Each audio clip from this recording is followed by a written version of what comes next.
Unfortunately, I am not happy with the product that he is choosing to endorse. 1, not a fan of it. 2, I don't want the quarterback of the Houston Texans promote this sludge on our youth or our morbidly obese country. Somebody's out of buffalo wings. Number 2 NFL draft pick, CJ Stroud. And the second best buffalo thing. Second best is the best. Need more buffalo? Drop a wing emoji and Cheetos just might save your...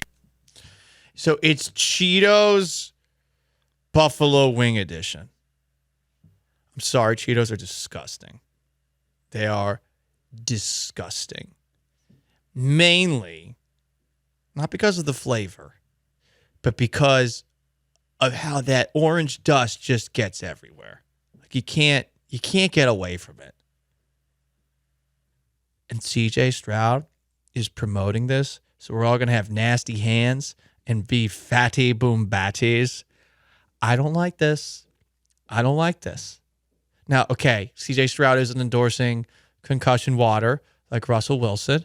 That's nice. CJ Stroud isn't endorsing plyometrics and his own CJ7 method like my Lord and Savior Tom Brady. That's the only way to go about it, the TB12 method, except for the tomatoes thing. No, sorry, Tom. I love you, but I will revolt on that one front. I'm a little bummed out that CJ Stroud is endorsing Cheetos. Blech. You a Cheetos guy, Sean? Yeah, I like the flaming Cheetos and the puffs. Oh, you like the flaming Cheetos, huh? Yeah. And the puffs. Yeah, huh? I mean, I like working with you, too. That's good. Love anything flaming. That's really good. Shout out to you. Yeah, I do like those. I don't know. CJ Stroud, I get that the joke they're going for is, he was the second pick. The buffalo flavored Cheetos is the second pick to actual buffalo wings, and so sometimes the second pick is the best. I would have liked him to be introduced as Houston Texans quarterback. Yeah, CJ Stroud. yeah. What the hell? Why is he number 2 overall pick? CJ Stroud. Come on. He's number 1 in our heart. Rookie of the year, CJ Stroud. That makes a lot more sense too. Maybe they're going to update the commercial by Super Bowl because they will have time to change the narrator, I would think. Or this could be the thing that I always hate. And we talked about it a little bit yesterday. Actually, it was after the show. The preview to the Super Bowl commercials. Just give me the commercials. Why do we need previews for the commercials? Hey, I got an idea. How about don't watch the commercials because they're not good anymore? How about that? When's the last good Super Bowl commercial? The problem with Super Bowl commercials is now everyone has these sky-high expectations for Super Bowl commercials, like they're going to be these big-budget blockbuster movies. And just like those big-budget blockbuster movies that come out these days that are all superhero movies, they suck. Commercials are terrible. I don't watch the commercials. I used to, but the fascination with commercials jumped the shark probably 5 years ago, in my opinion. Yeah, and I do think that part of it is that you always look back and you're like, man, those great commercials, and it's like 1 or 2 per Super Bowl. Yeah. And there's the same amount of commercials as there is now.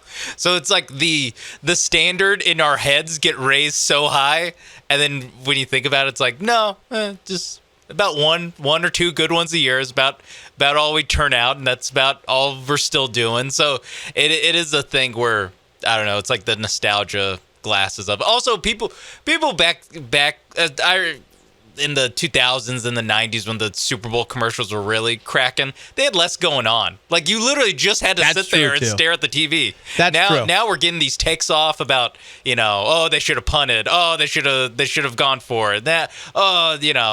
Budweiser used to have the most range, though, because you had the Budweiser. Yeah. You had the... And you had the Clydesdales, too. The Clydesdales, so they would get you... It would tug at your emotional heartstrings. Yeah. But the best ever, like the Real Men of Genius campaign, like that's what... If Bud Light wants people to forget about their little snafu over the last year, Bring back real men of I genius. think people have already forgotten about their snafu, by the way. That's good. I don't think anyone still cares. Honestly, wasn't that big of a deal. They sent out one can to one person, and it just backfired hilariously. And oh no, a corporation! Oh no! Yeah. It was kind of nice. You could like find Bud Light for really low prices. Like, hey, beer is beer. I'm not so loyal to the brand that I have to buy one over the other. Although I do prefer Miller Lite for what it's worth.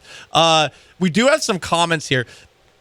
As far as the snacks, and my big thing with the Cheetos is actually this. I just don't like cheese. So never really been a Cheetos guy. I used to like Cheez-Its when I was growing up before I had my like weird cheese psychotic break where I had moldy cheese out of a bag and I got sick. And then I found out that cheese was mold. So I had moldy mold. A couple people commenting. Mega says, hey, at least CJ's not endorsing the vax. But the vax, I imagine, pays the bag, though. You know? Like, they got money. Am I above that at this moment in time? I think I would like buffalo-flavored Cheetos if I liked cheese. Because those buffalo-flavored pretzels, you ever had those? I think they're from Snyder's. No, but would the Cheetos be or there would be no cheese in the buffalo flavored Cheetos, right? I would imagine it's like buffalo and cheese. Like if you put like buffalo sauce on pizza or something like that. I'm having a hard time picturing what these things taste like. I'll be honest. From the 409, they missed the mark. They should have gotten Chaz McCormick to do the Cheetos commercial. This person specified by saying fat Chaz McCormick. Hey, he's a pudding man. Oh, do you think Chaz McCormick, and now we're just doing full commercial talk, do you think Chaz McCormick is going to get an HEB commercial this year? I think he should for pudding, but is he going to be open to it? Yes, I was going to say, there's some very funny avenues they can take this down. I'm not sure they will, though. It would be very funny if Josh Ennis, the nickname that he gave to Tyler White, Big Puddin', which was better than Great White, no offense. It would be really funny if they started calling Chaz McCormick Big Puddin'. Like now that Josh is no longer in Houston. Like I know that would drive him crazy. Because Big Puddin', I used to talk with him all the time about that. Like Big Puddin' was a good nickname for Tyler White.